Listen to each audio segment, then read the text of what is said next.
Here we go.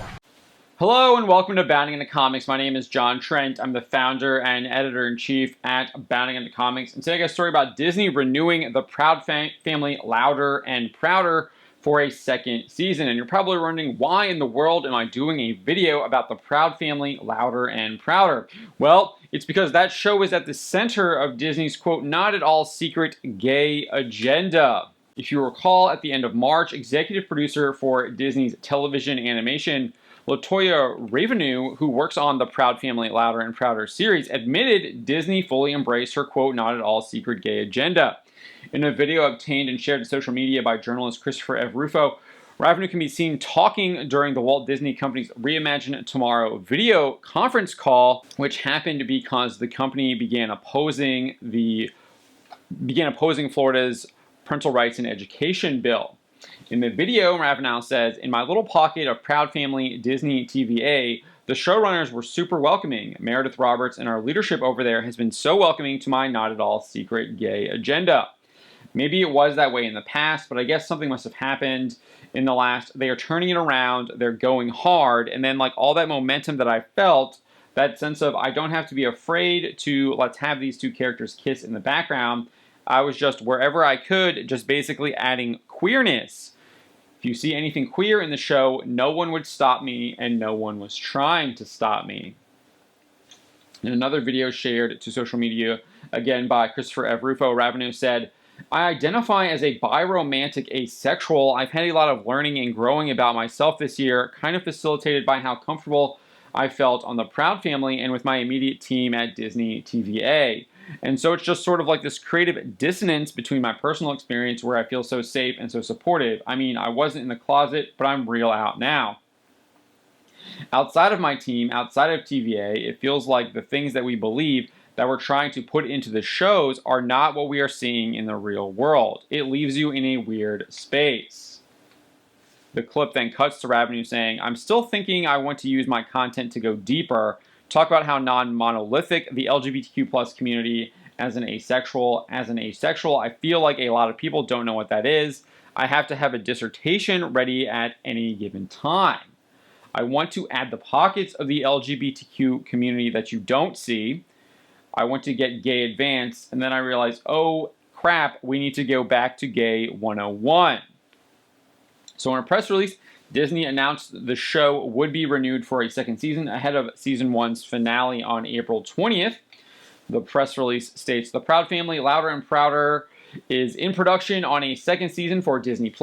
Disney+ also noted the series will see much of the cast returning to reprise their characters, including Kyla Pratt as Penny Proud, Tommy Davidson as Oscar Proud, Paula Jai Parker as Trudy Proud, Jo Marie Payton as Sugar Mama, Cedric the Entertainer as Uncle Bobby, Karen Molina White as Dejanay Jones, Soleil Moon Fry as Zoe Hautzer, Alyssa Reyes as La Cienega Boulevardes, Carlos Mencia as Felix Boulevardes, Maria Canals Barrera as Sunset Boulevardes, Alvaro Gutierrez as Poppy, Raquel Lee Boulot as Nubia Gross, and Marcus T. Polk as Myron.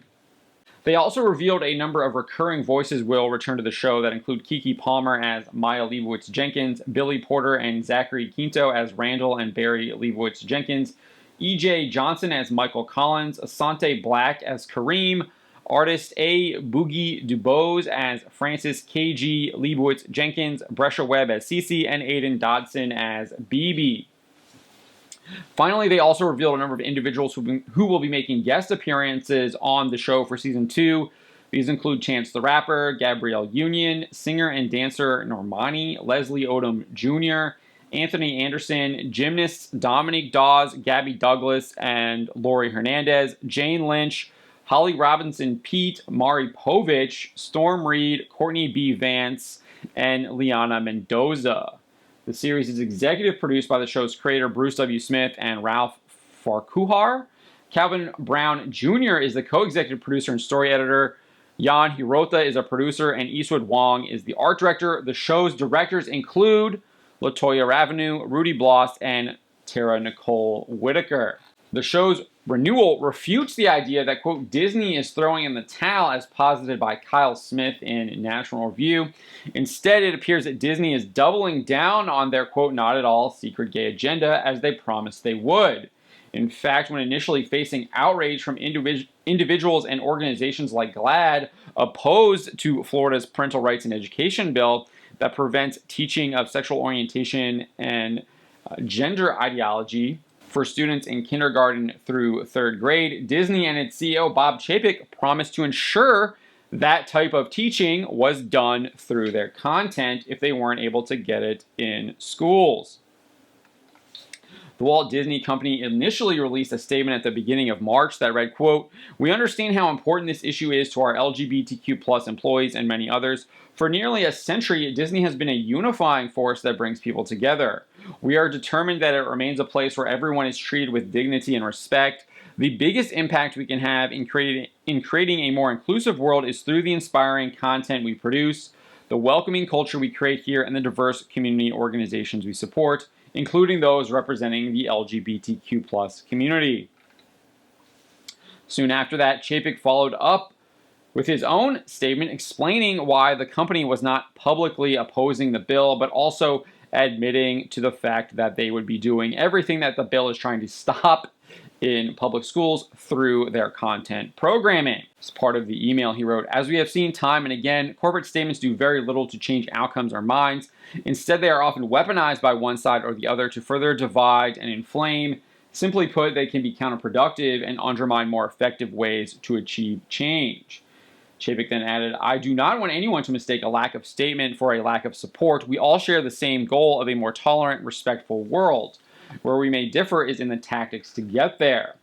He then explained the tactic that he sees as the most effective, saying, "And because the struggle is much bigger than any one bill in any one state, I believe the best way for our company to bring about lasting change is through the inspiring content we produce, the welcoming culture we create, and the diverse community organizations we support.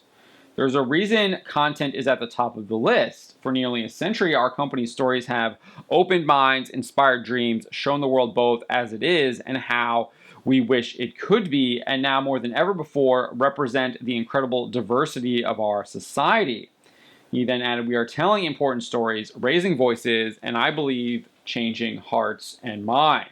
In another company-wide email, Chapek would then declare the company would not just be trying to groom kids into these disordered lifestyles as part of their content, but they would also be actively opposing any legislation or legal action attempting to blunt its spread in the name of, quote, human rights.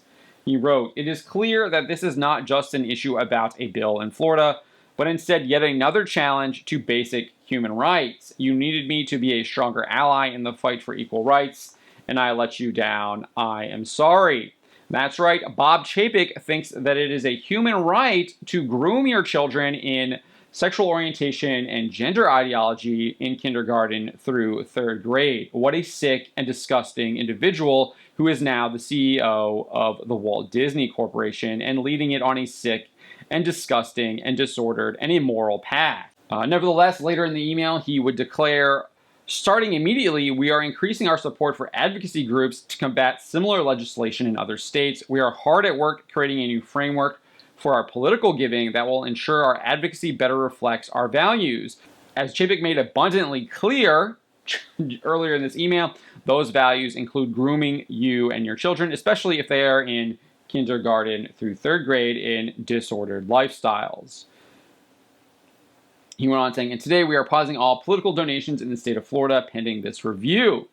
Chapek concluded the email writing, "I missed the mark in this case, but I'm an ally you can count on, and I will be an outspoken champion for the protections, visibility, and opportunity you deserve." Apparently, that includes grooming children in kindergarten through third grade in sexual orientation and gender ideology. Again, I can't reiterate how disgusting, sick, and immoral that is.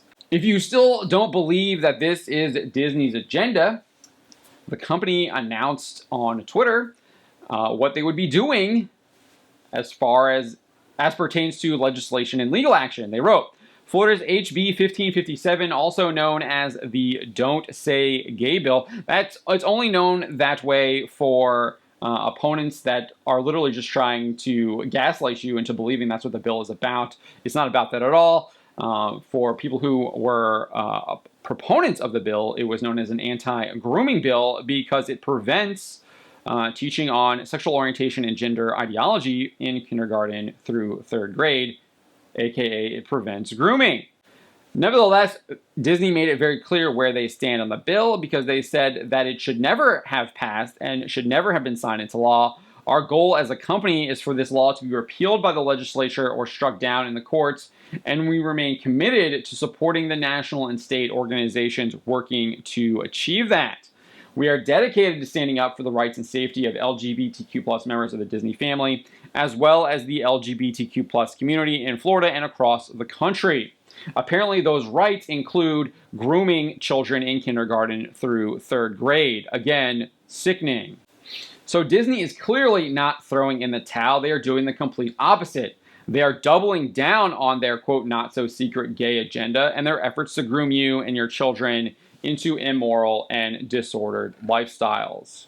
This immoral degradation will be the doom of Disney. It might not happen right away, but we know what happens to immoral companies, societies, and individuals over time. It does not end well. History shows us that. Let me know what you think about Disney renewing the Proud Family louder and prouder.